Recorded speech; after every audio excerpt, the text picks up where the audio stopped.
RSSന്റെ നേതാവ് ശ്യാംപ്രസാദ് മുഖർജിയെ സ്വന്തം ക്യാബിനറ്റിൽ മന്ത്രിയാക്കാൻ അദ്ദേഹം കാണിച്ച മനസ്സ്. അമേരിക്കയുടെ പ്രസിഡന്റ് പാകിസ്ഥാൻ വിഷയത്തോടനുബന്ധമായി ഇന്ത്യൻ പട്ടാളത്തെ പിൻവലിക്കണം എന്ന് പറഞ്ഞപ്പോ മറുപടി കൊടുത്ത ഇന്ദിരാഗാന്ധിയുടെ ശബ്ദം പണ്ഡിറ്റ് ജവഹർലാൽ നെഹ്റുവിന്റെ ആർജവത്തിന്റെ പ്രതിഫലമായിരുന്നു. അന്ന് ഇന്ദിരാജി പറഞ്ഞു, പട്ടാളത്തെ പിൻവലിക്കണമോ വേണ്ടയോ എന്നത് ഞങ്ങൾ തീരുമാനിക്കാം. KPCC അധ്യക്ഷൻ അഭിമാനം കൊള്ളുന്നത് RSSന് കാവൽ നിന്നതിന്റെ പേരിലാണ്.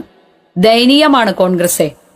സഹതാപമുണ്ട്. KPCC അധ്യക്ഷൻ ആ പദവിക്ക് തന്നെ അനുയോജ്യനാണോ എന്നാണ് സത്യത്തിൽ കോൺഗ്രസ് ആലോചിക്കേണ്ടത്.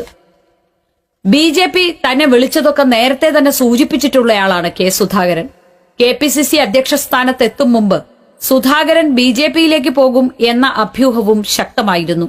K സുധാകരന്റെ പേര് മാത്രമാണ്